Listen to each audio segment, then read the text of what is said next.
diving in 3, 2, 1.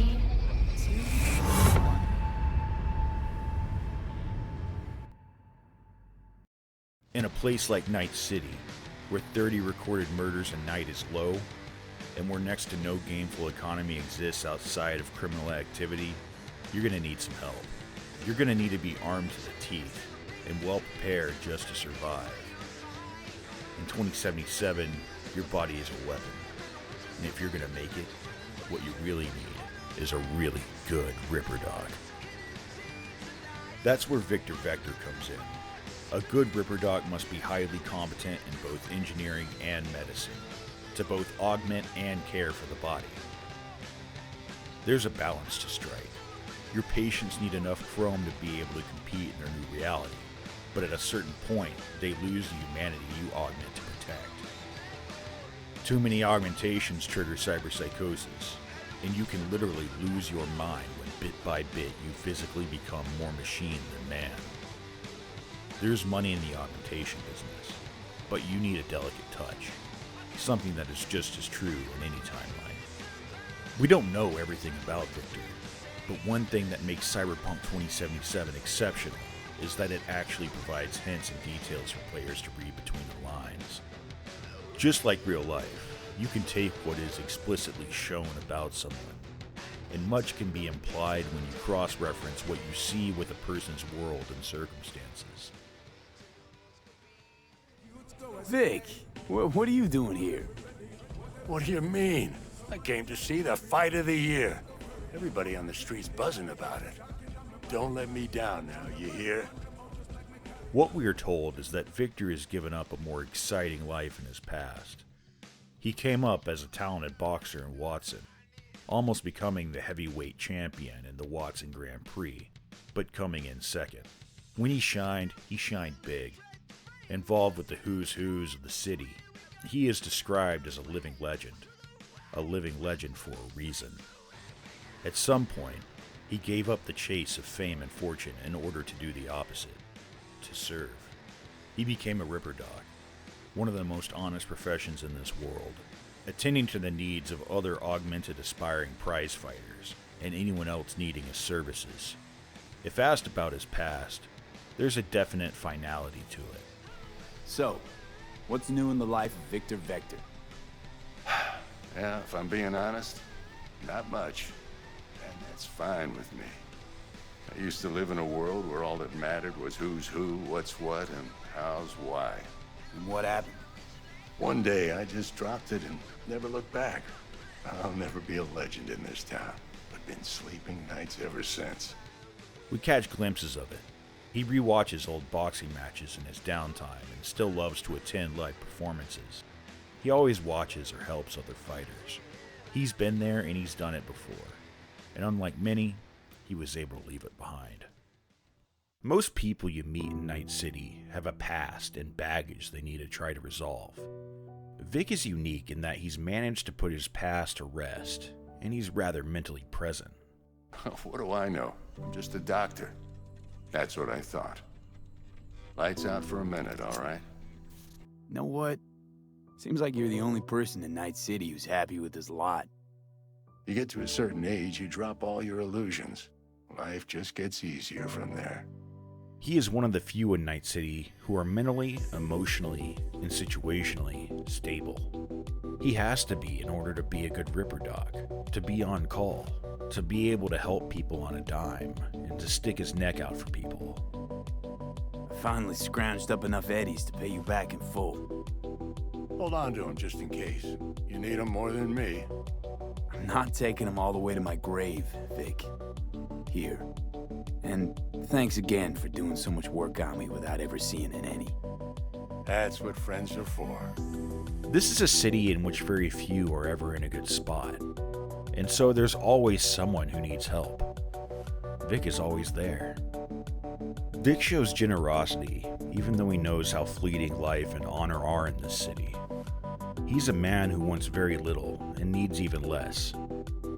He derives purpose from his work, and in this town, there is plenty of it. He's a truly caring person who does the obvious but difficult things to maintain some semblance of humanity in a transhuman world. He just does what he is able to. He watches the world continue to chew people up, and continues to piece them back together. Jackie's arm was a cannon. No one's ever hit me as hard. I can still almost feel it.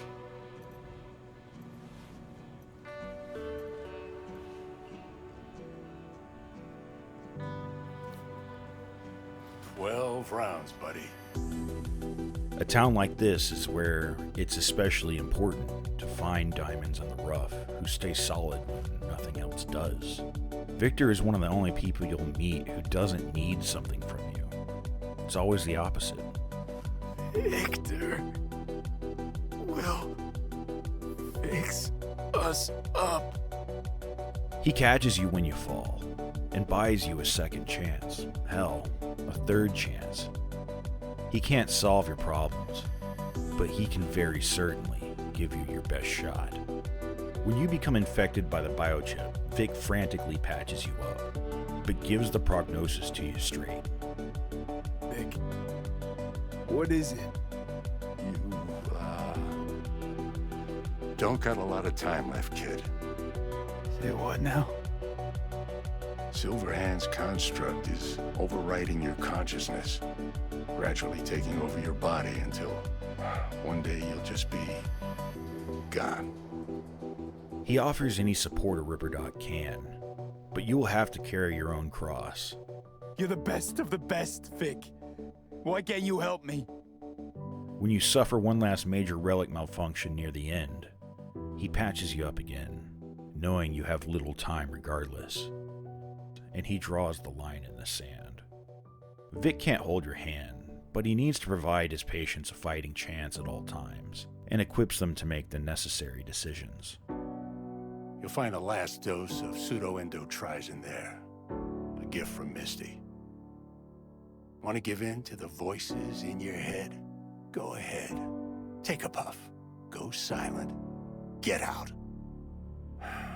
Or find another way. End things on your own terms. Got a little present for me over there too. Blockers. Manage to walk those few yards to the table. The rest will be up to you, and you alone. It's a bleak future for anyone in Night City, regardless of what anyone does. Vic knows that he's holding you together just so you can get chewed up the next day, and he's beefing up your chances of survival at the cost of someone else's. Kuroshi? Whoa. Vic, nothing tops that on the market. Sounds like it could come in handy then. I gave you my word I'd pay you back, but this might be too rich for my blood. We'll work something out. Right now, I'm just out to make sure you get back in one piece. He's building you up, but taking away your humanity at once. But that's just the reality of the world he lives in. Vic doesn't have the answers. He doesn't need to. When there are no easy and clean answers, truly the hardest work surrounds being able to manage the ambiguity and make the most out of a bad situation. You'll fix me up, right? Vic? If I could, I would be. Believe me. But it's way beyond what I know how to do. He will solve any problem he can. He's proven that. But he's also shown that he's a man with a delicate hand who knows when to call it. It takes true mental fortitude to lead the only life you know. That fortitude to come in second and still find more to live for. It takes a mentally strong man to be so attuned to the worst dysfunctions of a crumbling world, to see people on their worst days and to still provide support, each time knowing what's to come isn't likely good. We all know people like this, and it really isn't much of a stretch to say that Vic is actually one of the most consistent and heroic characters in the game. In a bleak future dystopia, with an even bleaker outlook, familiar gestures and alleviation go a long way towards holding what's left together. When you feel like you're always a day late and $1 short, sometimes all you need is a steady hand and just a little bit more time. Thanks again, Vic. You're the best. I owe you. Go on, kid. Show 'em what you're made of.